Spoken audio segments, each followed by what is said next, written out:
Assalomu alaykum qadrli tinglovchilar. Navbatdagi darsimizni boshlaymiz. Hop, bugungi mavzumiz sizlar bilan bo'ladi piramidaning hajmi. Eslatib o'taman, matematikada mavzulashtirilgan testlar to'plami, ya'ni axborotnomani geometriya bo'limini strometriyani boshlaganmiz. Navbatdagi o'sha ketma-ketlikdagi o'tayotgan mavzularimizdan navbatdagisi piramidaning hajmi bo'ladi. Oldingi darsimizda piramida to'g'risida umumiy tushunchalar hammasi berib bo'lindi. Ya'ni piramidani to'la masalalarni ko'rdik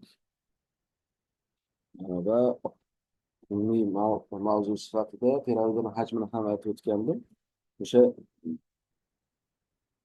ichidagi ayrim formulalarni va qo'shimcha ma'lumotlarni olib berib o'taman. Hop, demak piramida ko'pburchakni barcha uchlarini bitta bunaqasi yoqi ko'pburchakdan qolgan yoqlari esa demak uchburchaklarda umumiy uchga ega bo'lgan uchburchaklardan iborat bo'lgan fazoviy geometrik shakl edi, ya'ni ko'p yoq edi. Hop, uni hajmini topish uchun piramidani chizishga harakat qildik. Ko'pburchak sifatida keluvlar osonroq bo'lishi uchun men to'rtburchakni olaman.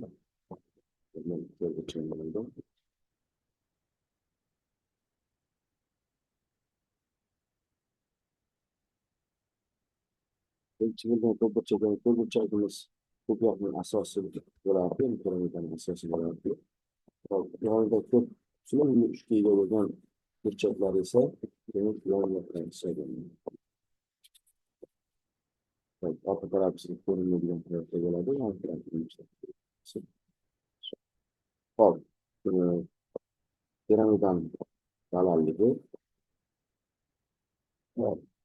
mana pastida qiladigan bo'lsak asosi.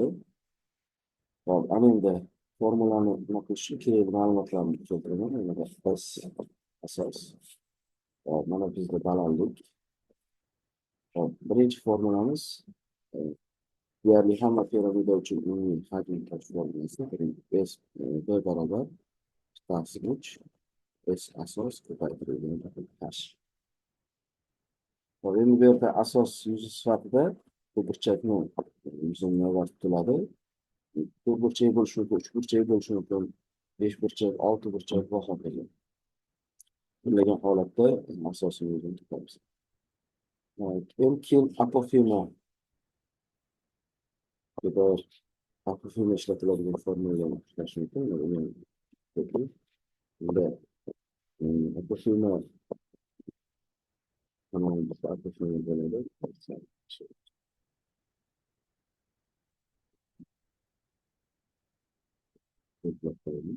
Natijada to'rtburchakli uchburchak hosil bo'ladi. Mana shu to'rtburchakli uchburchakka oid farqlar ishlatish kerak. Bu yerda fi, ya'ni ikki yoqli burchak. Albatta bu apofema yon yog'ini balandligi hisoblanadi, balandlik. Yon yog'ini balandligi hisoblanadi. Hop, hisob qilamiz shuni. Yoqli burchak bo'yicha olganda, shu uchburchakni to'rtburchak uchburchakning gipotenuzasi katta va tashqi burchak hisoblashimiz kerak. Buni yozib qo'yaman. Kosinus fi ishlatishimiz mumkin. S asosini S bundan tashqari yana hozir shu mavzuga tegishli bo'lgan masalalar ketma-ketlik ishlashimizda quyidagi nuqtaga kelish mumkin.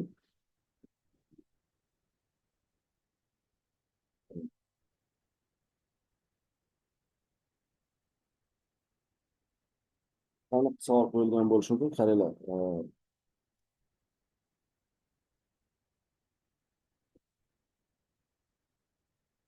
Agar deydi piramidaning yon yoqlari asosi bilan bir xil burchak tashkil qilsa, u holda piramidaning asosi qaysi nimalar geometrik ko'p burchaklar bo'la olmaydi deb savol qo'yiladi. O'sha paytda biz tushunishimiz kerak, o'sha asosi bo'lgan ko'p burchakning ichiga aylana chizib bo'lmasligini. Qaysi geometrik shakllarimizda, ya'ni ko'p burchaklarimizda ichki aylanma chizib bo'lmaydi. Bu bizda to'rtburchak va parallelogramga, ya'ni parallelogramga ichki aylanma chizib bo'lmaydi. Masalan, shartida mana shu shart bilan kelinganda, demak, javoblanishi variantlarchidan to'rtburchak va yoki bo'lmasa qani topishimiz kerak bo'ladi, parallelogram topishimiz kerak bo'ladi. Endi keyingi ikkinchisida qirralari bir xil uzunlikda yoki bo'lmasa aytadiki, qirralari asosiy x bilan bir xil tashkil qilib turibdi. Shunda qaysi ko'pburchak piramidaning asosi bo'la olmaydi deydi. Bunda demak tashqariga aylanma chizib bo'lmaydigan to'rtburchaklarimizni olishimiz kerak. Ya'ni romga tashqi aylanma chizib bo'lmaydi, ya'ni parallelogramga tashqi aylanma chizib bo'lmaydi. Hop, ana shu javoblarni variantlarida shu shakllar bo'ladigan so'ng hozir o'sha nimalarni aytadigan bo'lsak, shart sifatida. Birinchi qirralari bir xil uzunlikda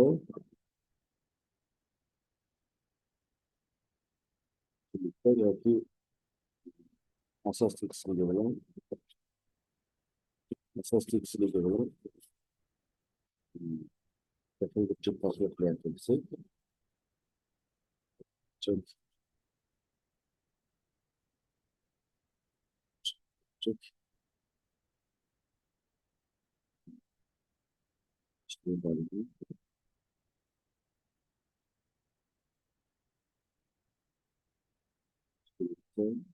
birlikda bo'lsa yoki birlikda bo'lsa, bu holda piramidani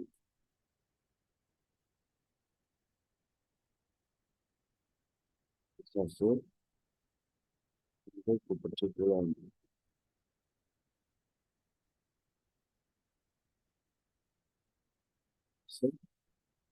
Hop, u holda biz o'ylashimiz kerak, asosiga tashqi aylanma chizib bo'lmaydi. Boshqaroq yozib qo'ying buni. Hop, asosiga tashqi aylanma chizib bo'lmaydi. Sal boshqacha qilamiz. Endi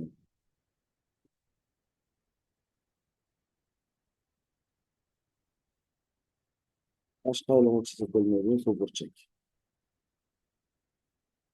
Tashqi aylanma chizib bo'lmaydigan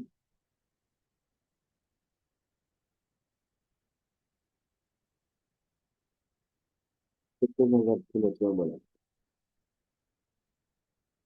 Mana ikkinchisida piramidaning barcha yoqlari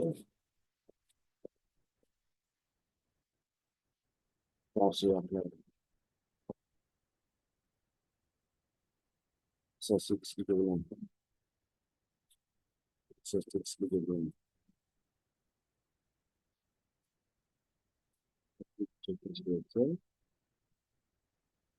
o'sha asosda ikki yoqli burchaklar bir xil bo'lsa, bir xil burchak tashkil etsa,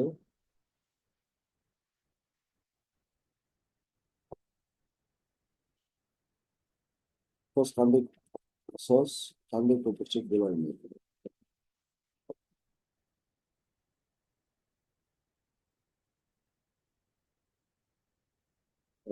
Bunda javob ichki aylanmani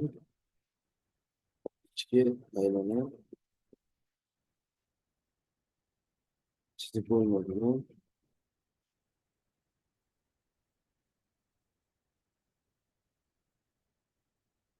ko'pburchak.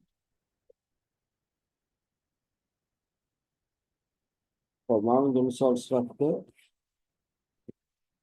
tashqi aylanma chizib bo'lmaydigan misol sifatida biz o'sha rombni keltirishimiz mumkin va parallelogram.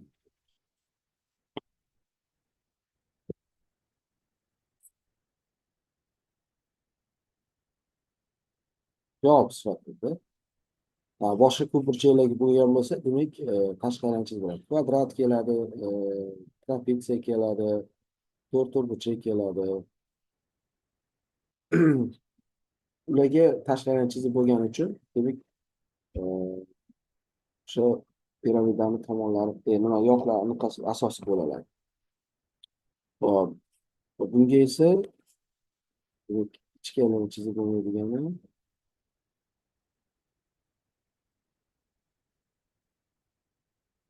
ichkarini chizib bo'lmaydigani to'rtburchak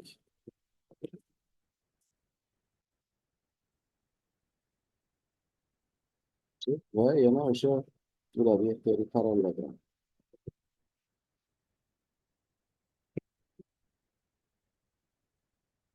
To'rtburchak, ya'ni to'rtburchakka ichkarini chizib bo'lmaydi.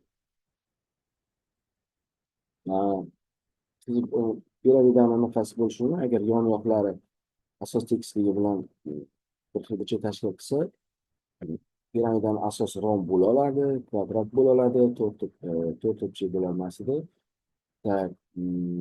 trapetsiya bo'la oladi. Mana shu. Hop, uning keyingi naqamiz, keyingi ma'lumotimiz, agar piramidaning qirralari, piramidaning qirralari uchburchakli piramida bo'lganda, qirralari agar to'rtburchak, yarsi burchaklar to'rtburchak ostida bo'ladigan bo'lsa, aytaylik A, B, S piramidaning qirralari bo'lib,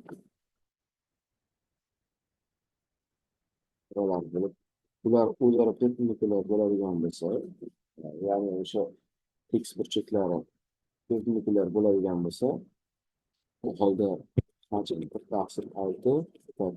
A, B birinchi ma'lumot sifatida keltirib, ikkinchi bo'ladigan bo'lsa, uchinchi ma'lumot tepada yozib qolamiz. Piramidaning hajmi bo'yicha demak mana shu ma'lumotlar ana endi masalalarni ishlashga o'tsak bo'ladi. Birinchi masalamiz bizda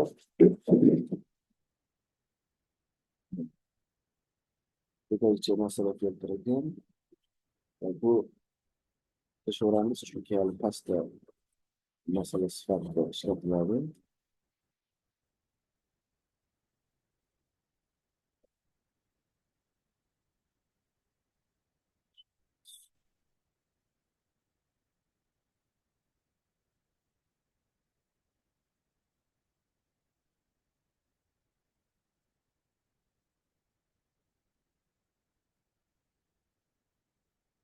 Birinchi masalamiz quyidagicha to'rtburchakli intizom piramida asosiy yuzi 36 ga, yon sirtining yuzi esa 60 ga teng. Piramidaning hajmini toping deydi. To'rtburchakli muntazam degani uchun bizda asosi kvadratga iborat bo'lgan piramida qaraladi bizga.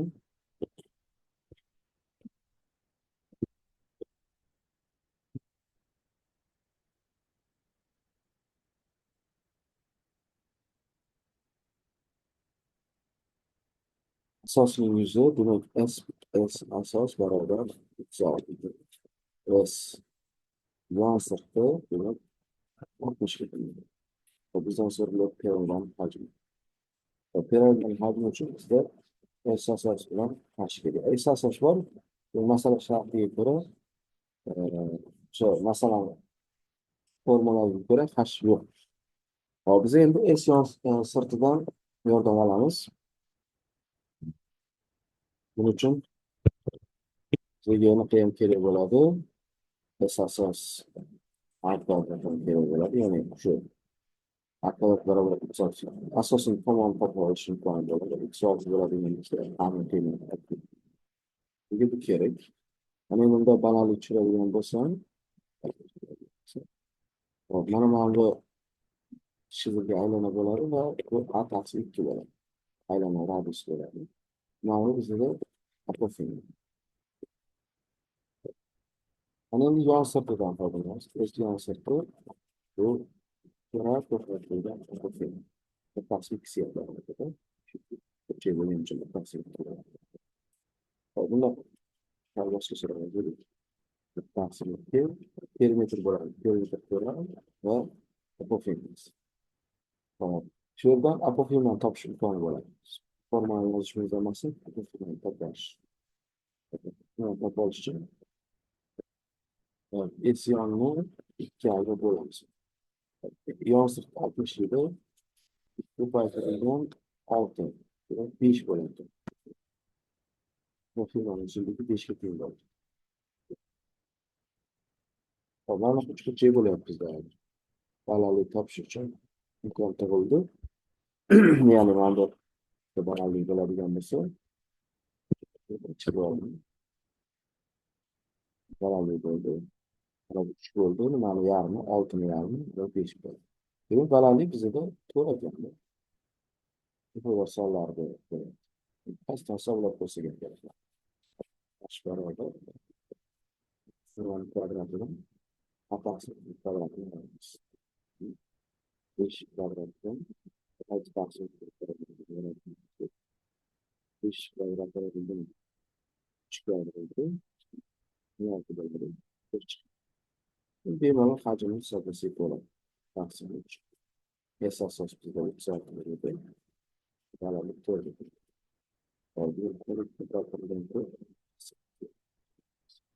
Masalamiz uchun hisoblash. Hisoblaydigan joy joy.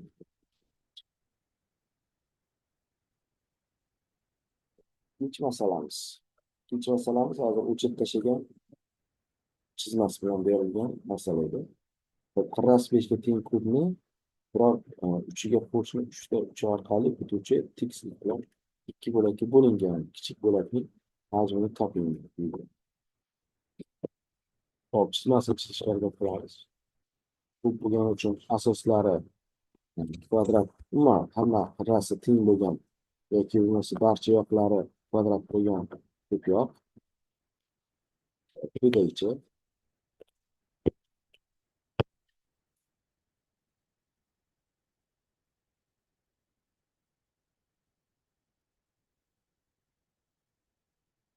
masala sharti quyidagicha. Qirrasi 5 ga teng bo'lyapti. Demak, mana A bu ham A bo'lganda yozamiz. A bo'ladi 5. Hop. Demak, kub uning biror uchiga qo'shni bo'lmagan. Demak, mana bu uchun tanlab olamiz. Unga qo'shni qo'shni 3 ta 3 orqali. Mana bu 3, mana bu 3, mana bu 3. Mana shu orqali tekislik o'tkazilgan. Demak, mana bu, mana bu, mana bu. Shunda mana bu tekisligimiz bo'ladi. Hop, belgilab oladigan bo'lsak, mana buni A deydigan bo'lsak, kelinglar, buni A deb deymiz. Buni pastsi B bo'lsa, bu B bo'lsa, B1, mana bu D1. Hop, shu yerda ikkita piramida hosil bo'lyapti. A1, A, D1, D1 piramida hosil bo'lyapti. A1, uchi A1 bo'lgan. Anaqa A, D1, mana bitta piramida, bu kichigi. Ana endi keyingi piramidamiz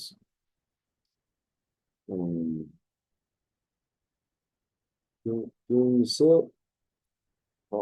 kichik bo'lak. Mana shu so'ralyapti, mana shu kichik bo'lak. Katta bo'lak bu qolgan, metal. Kubdan qolgan. Mana shu kichik bo'lak, ya'ni piramida so'raladi. Piramida hosil bo'ladi bu yerda. Piramidaning hajmi so'raladi. Shuni hajmi topishimiz kerak.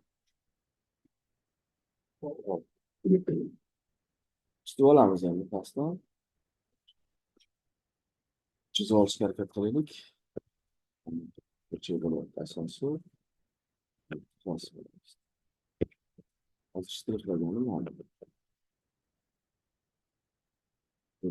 A bo'ladi. 1, 1.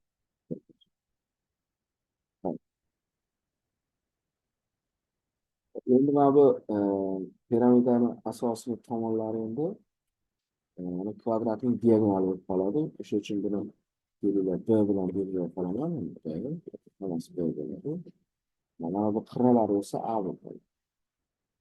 Mana bu B bo'ladi. Mana bular A bo'ladi. A qirralar bo'ladi. Hop. Shuni hajmini topishimiz kerak. So'ralyapti piramidadan. Hop, buning uchun bizga asosining yuzi bilan balandlik kerak. Hop, asosining yuzi muntazam uchburchak bo'lgani uchun b kvadrat ildizosi uchmasini to'g'ri. Hop, b bizda endi a ildizosi 2 teng, chunki kvadratni diagonali bo'lgandan keyin tomondan ildizosi 2 marta katta bo'ladi. Hop, shundan foydalansak b barobar 5 ildizosi 2 bo'ladi.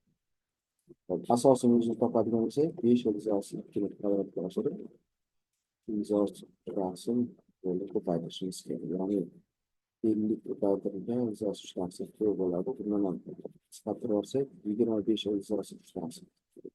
Hozircha S asos bor bizda.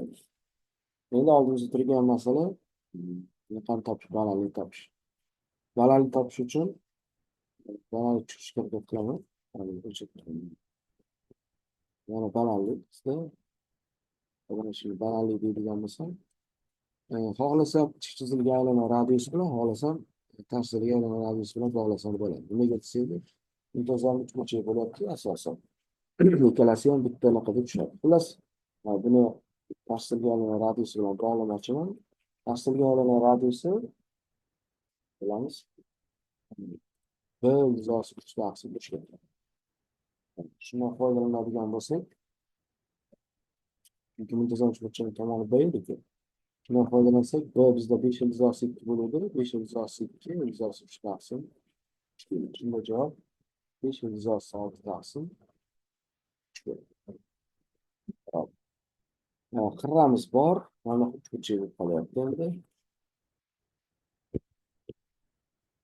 Mana balandlik bo'ldi. Mana bu a qirrasi, mana bu radius. Demak, bemalol h topsa bo'ladi. H barobar a ni kvadratidan radius kvadratiga tashlangan radius kvadratini hisoblasak bo'ladi. Hop, bizda 5 edi. 5 kvadratidan 5 ildizosi 6 taqsim 3 kvadratini yozishimiz kerak. Hop, hisoblaydigan bo'lsak, mana 25 berilgan 25 ko'paytirilgan 6 taqsim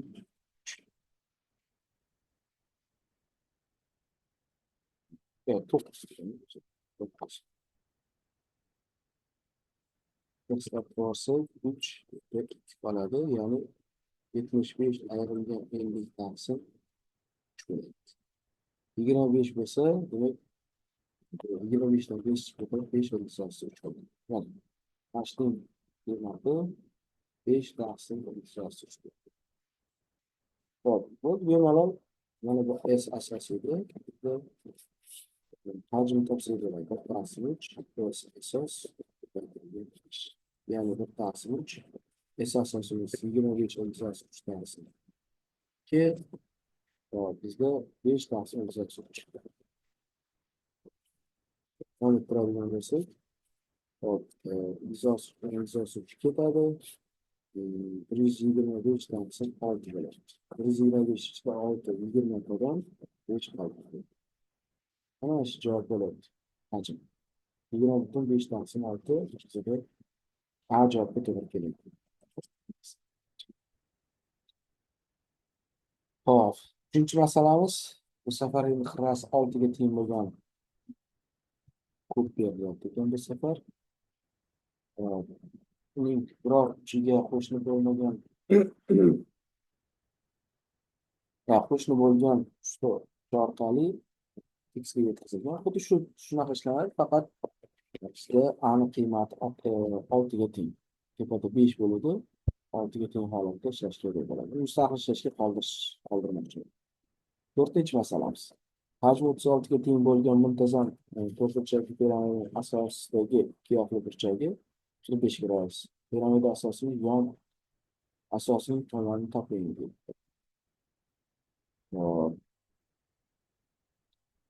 Piramidani chizib olaylik. Kvadrat olgan. Muntazam to'rtburchakli deyilgan. Muntazam to'rtburchagimiz bu kvadrat hisoblanadi. Piramida uni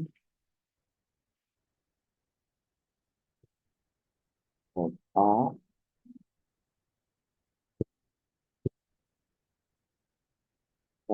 hajmi 36 ga teng ekan. V barobar 36. Asosdagi ikkiyoqli burchak. Asosdagi ikkiyoqli burchak bo'ladigan bo'lsa, uni apofema tushiraman. va mana bunaqani o'tkazaman. Mana teng yonli uchburchak bo'lib qoladi. Mana shu joy burchak, mana shu 45 bo'lacak. Demak, unda teng yonli bo'lgancha bu ham 45 bo'ladi. Mana bu mm, demak diagonal kesim tashkil qiluvchi uchburchakimiz to'g'ri burchakli bo'ladi. Hop. Asosiy tomoni so'ralgan. So'ralyapti. Hop.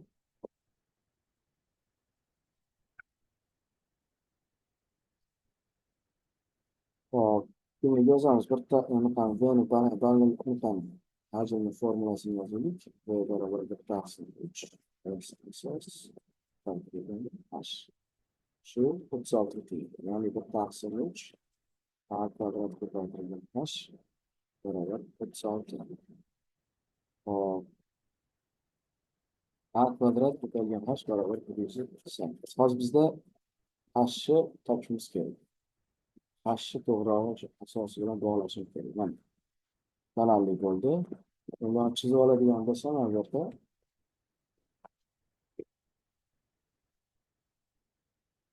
mana bu 45 gradus bo'lsa, bu holda mana bu a taqsim 2 bo'ladi endi. A taqsim 2. Hammasi a bo'lgandan keyin bu a taqsim 2 bo'ladi. Hop. A taqsim 2 mana bu h. Bu ham 45 gradus bo'ladi. Teng yo'l 4 burchak 3 burchak qoladi. Ya'ni h a taqsim 2 teng qoladi.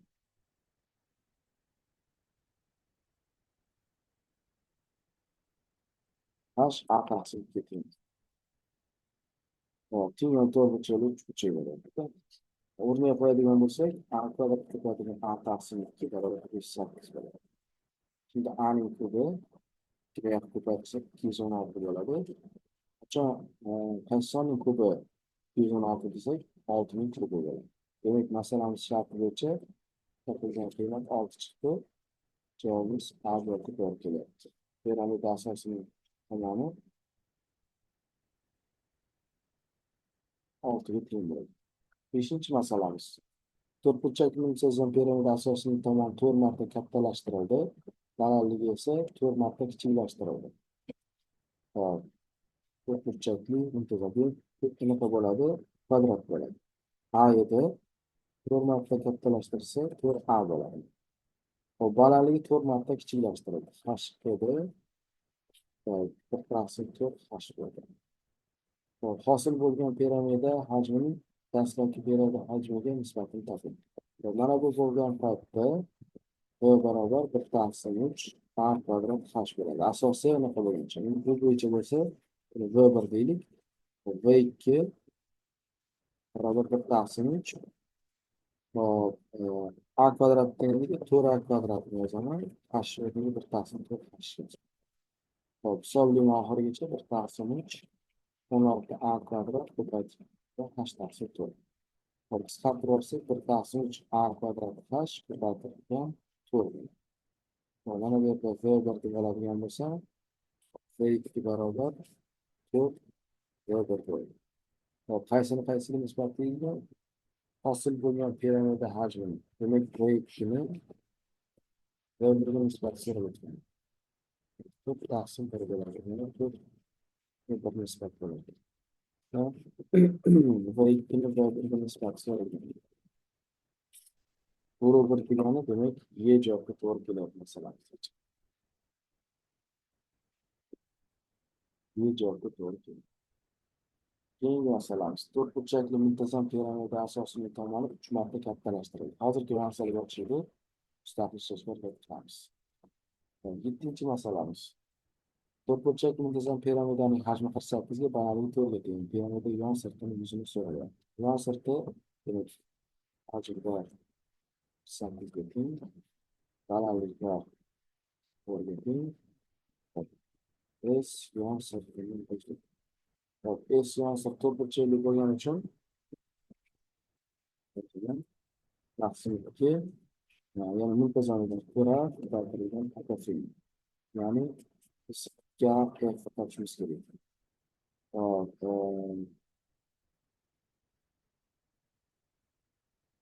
quyidagicha ishlaymiz.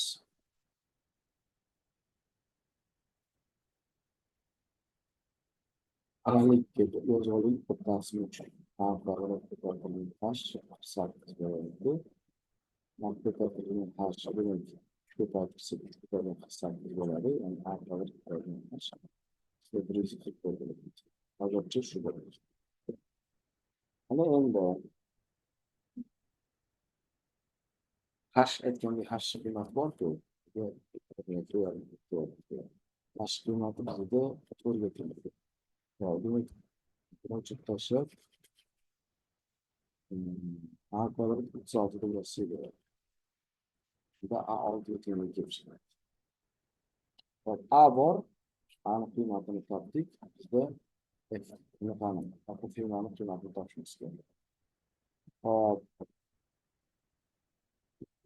piramida bo'yicha oladigan bo'lsak, mana bu haqiqiy bo'lsa, yuqori bo'ladi, mana bu haqiqiy bo'ladi. Tepada masalalarda ko'rdik buni.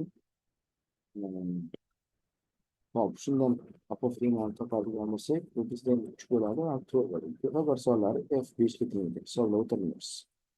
Bu diyon sirti juda oson chiqadi. Diyon sirtilarida 2 A F bo'ladigan bo'lsa, 2 ko'paytirilgan 6 ko'paytirilgan 5. Javobimiz 60 ga teng bo'ladi. 60 degan javobni javoblanishimiz endi. Taksi javobga to'g'ri kelyapti. Keyingi masalamiz 8-chi masalamiz. Hajmi 48 bo'lgan to'rtburchakli muntazam piramida asosining tomoni 6 ga teng. Piramida yon sirtining yuzini so'ralyapti. Hop, hozirgi masalani teskarisi, balandlik berilgan bo'lsa, ana endi nuqta berilib turibdi. Xuddi shu nuqta bo'ladi. Yon sirtining nuqtasi bo'ladi. Bu ham 60 chiqadi, chunki o'sha qiymatlar bo'ladi. Mana bizga balandlik 4 edi, asosi 6 chiqqan edi. Mustaqil ishlashga qoldirsak bo'ladi. Hajmi o'sha 48. 9-chi masalamiz. Qirrasi 1 ga teng bo'lgan kub yoqlarning markazlari tutashtirildi. Hosil bo'lgan jismning hajmi so'raladi. Hop, chizamiz. Yana eslatib o'taman. Kub yoqki barcha yoqlari demak kvadrat.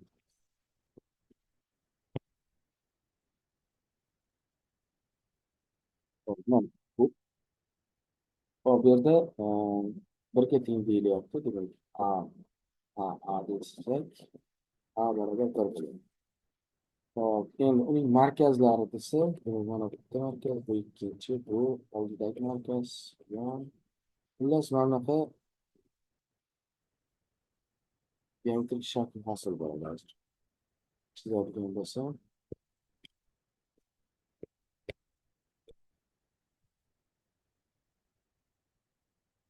buni yo'nalishtirsam,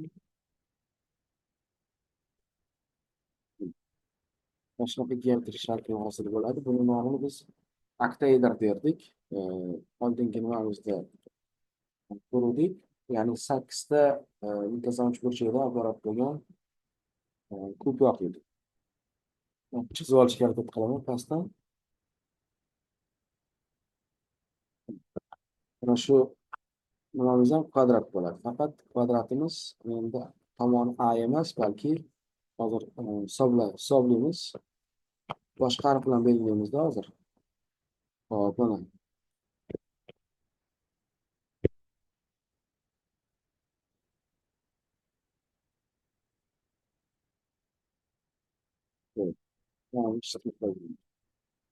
Mana uzun chizib bilan chizilgan bo'ladi. Orqasini ko'rinmaydi. Bizda mana bu ham ko'rinmaydi. Mana ko'rinadi, mana bu tomonlar ko'rinmaydi. Mana bu ham ko'rinmas ekan. Orqa taraf.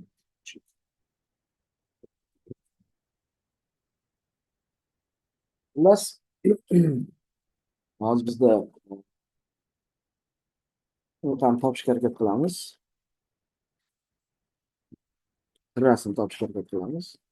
Mana bu A taqsim 2 bo'ladi, bu ham A taqsim 2 bo'ladi. Endi mana B deydigan bo'lsak, mana bu qirralari B dan iborat bo'ladi. Muntazam uchburchak tomonlari B bo'ladi.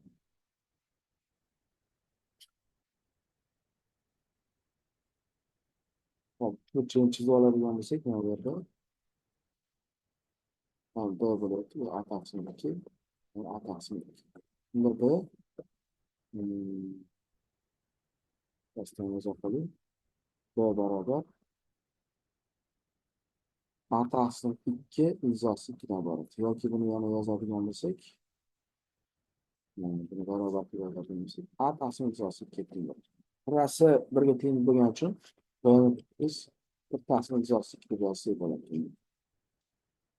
Oktaedr qirrasi 1 taqsim izosi 2 teng. Hosil bo'lgan qismning hajmi so'raladi. Va ishtirok so'raladi. Hop, oktaedr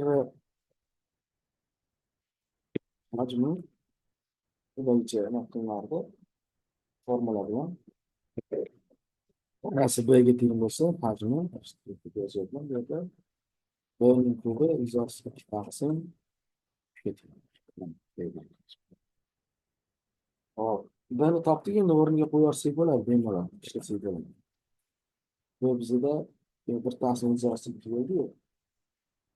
1 taqsim izosi 2 ning hujudini ko'paytirilgan izosi 2 taqsim. Ya'ni 1 taqsim izosi 2 ko'paytirilgan izosi 2 taqsim 3. Izosi 2 bilan qisqartirib olsak, 1 taqsim 2 pastga tushadi, 1 taqsim 6. Masalamiz yo'lda 1 taqsim 6 chiqdi. 1 taqsim 6 bizda A javob ketyapti. Masalamiz yechimi A javob bo'ladi. Hop, keyingi masalamiz 10-masala. Hajmi 1296 bo'lgan to'rtburchak muntazam piramida asosiy tomoni 18 ga teng. Piramida yonsoqdan topiladi. Hop, bu yerda tepada tashkil etgan misolimizga o'xshaydi. Mana bu 8 ga o'xshaydi. 8 7dagi masalaga kompyuter o'sha uchun buni ham mustaqil tashlab ketsak bo'ladi. Hop, 11-masalamiz endi. Bu yerda parallelipiped beriladi. Parallelipiped osga asosining diagonali. Parallelipiped chizishga harakat qilamiz.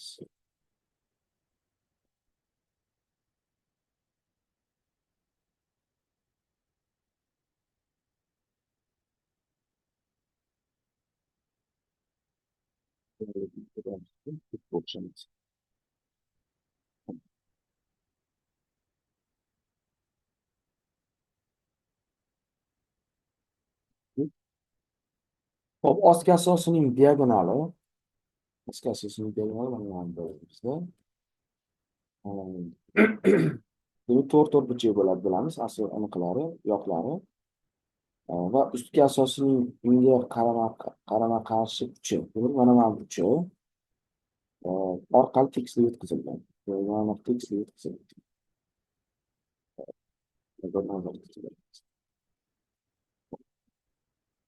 Bu tekislik parallelepipedni ikki qismga ajratadi.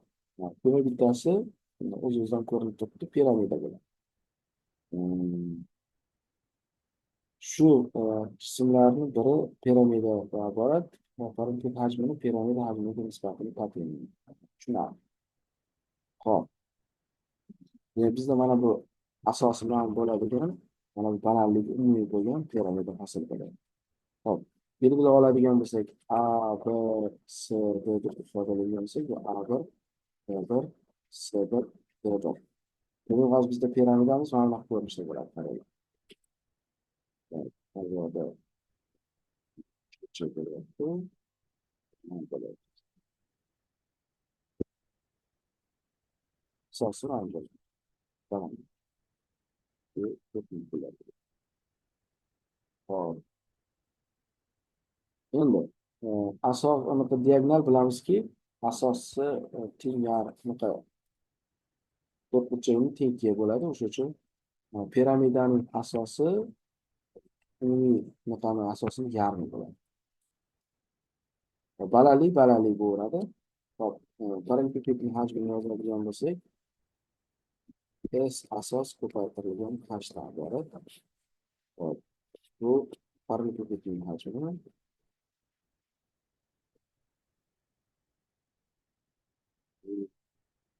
Parallelipiped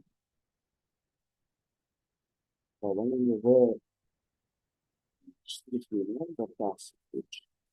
Biz asos taqsim ikki to'polgan hash bo'ladi. Nima desak, shu prizma piramida parallelogrammaning har nuqtasida asosdan ikki marta kichik.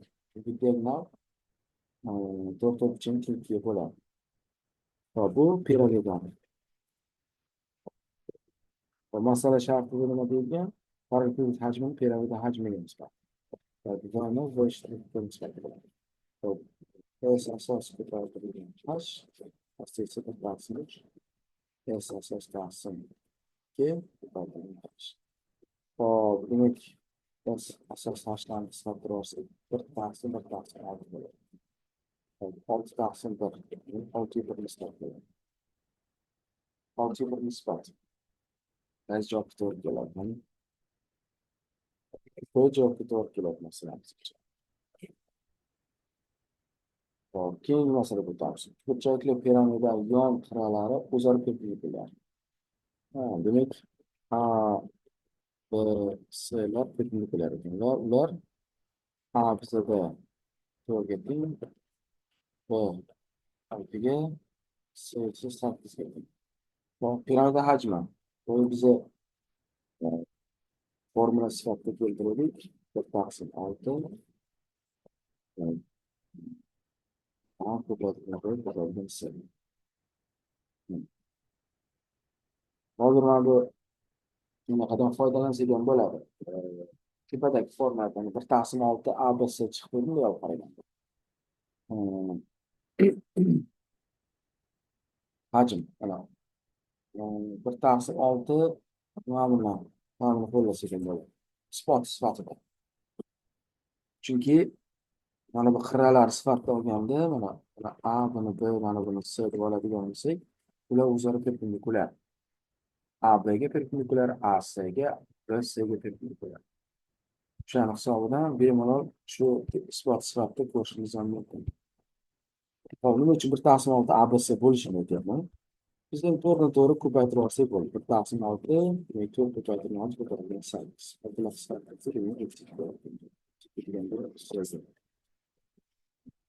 bitta oldingi masalada shu formulani isboti ko'rsatib berildi. Hop, 13-chi masala. Hop, S ABC piramidaning S B'si yonbag'i yuzi. Uchburchakli piramida ekan. Uchburchakli piramida chiqishga qilamiz.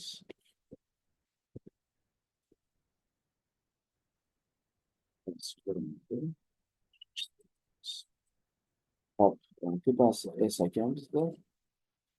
Hop, mana bu A bo'lsin. Hop, S B'si yonbag'i deyilyapti. Bizda mana bu yonbag'i. Shuning yuzi S1 60 ga teng. S B'si va bu yonboq A uchidan 8 ga teng masofada joylashgan. Bu degani A uchidan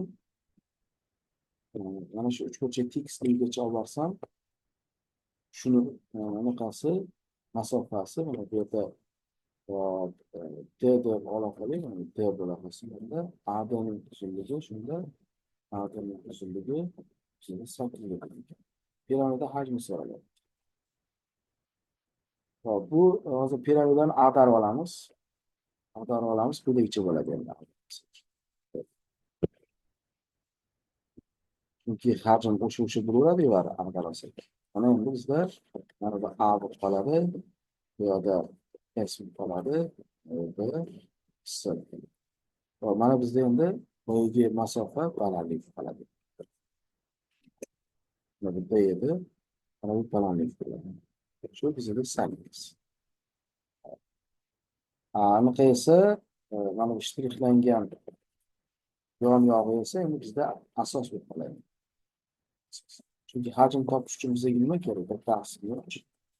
S asos bilan balandlik kerak. Hamma narsa bor. Bemalol qo'yib hisoblasak bo'ladi. Ya'ni javobimiz qanaqa bo'ladi? Hozir bir taqsim uch. S 60 8 beramiz. 20 ko'paytirib 8 bo'lyapti. 160 chiqadi. 160 degan javob Mesela niye cevap verir? Niye cevap verir? Hop, masala tushunarli bo'lganligi kerak. Demak, chiroyli masala ekan. Bir qarashdan boshqa balandlikni asosi topish imkoni yo'q, lekin hajm o'sha bo'laveradi baribir. Piramidani e,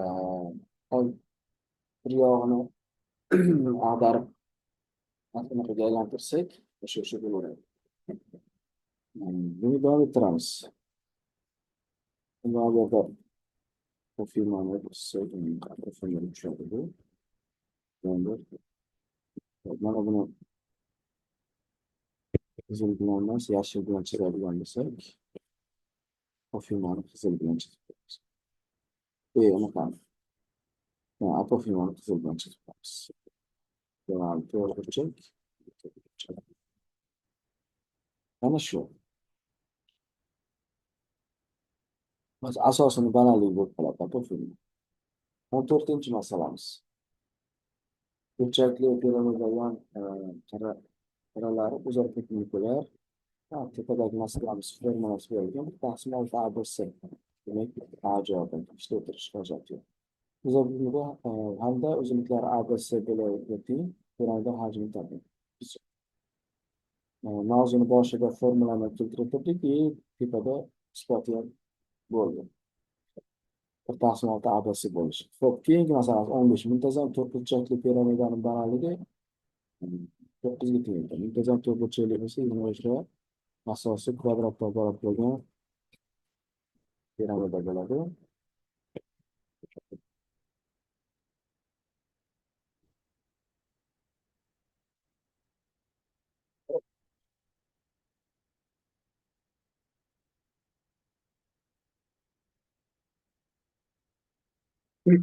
Balandligi 9 ga teng deyildi. Balandlik tushiramiz.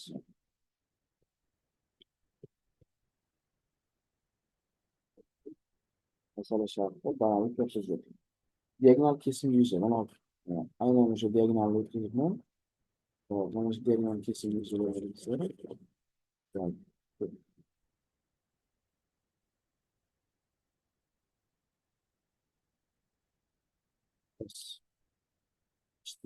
bo'lib diagonal kesim yuzi 36 ga teng. Bu yerda hajm hisoblanadi. Hop, S shtrix hozir biz uni chizib oladigan bo'lsam,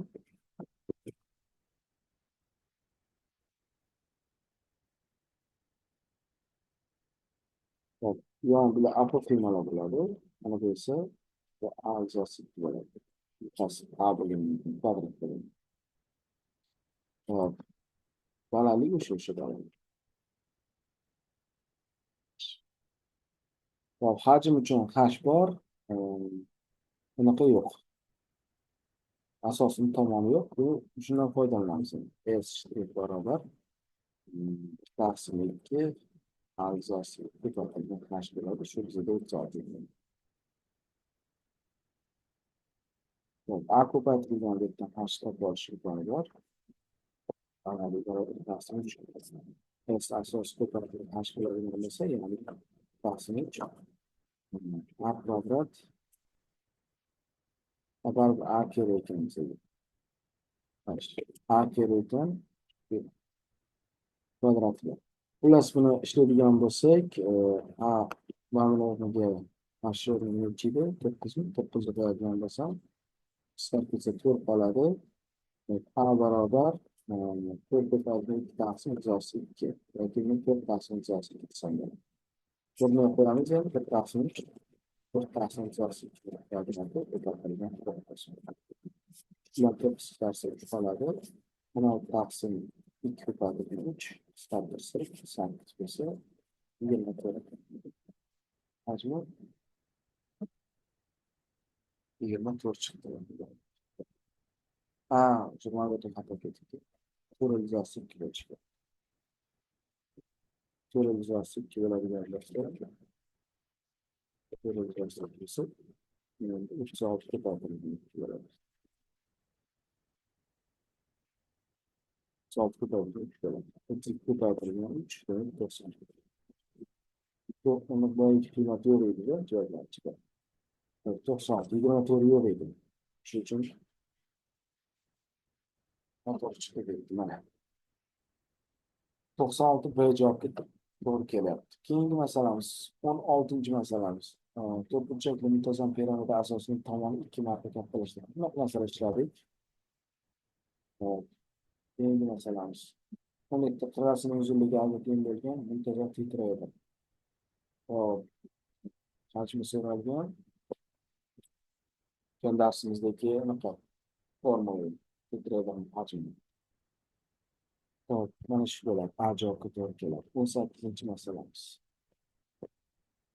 Piramidaning yon qirralari o'zaro teng deyilyapti. Demak, asos tekisligi bilan bir xil burchak tashkil qiladi. Qirralari, ya'ni bu burchakning asosiga aylana chizib bo'lish kerak. Tashqi aylana. Quyidagi figuralardan qaysi biri piramidaning asosi bo'la olmaydi? Demak, rombga tashqi aylana chizib bo'lmaydi. Shuning uchun javobimiz romb bo'ladi. Tepada izoh sifatida keltiriladi. Qirralari demak asos tekis uzunliklari bir xil, ya'ni asos tekislik bilan bir xil burchak tashkil qilsa, bu burchakni aylana chizib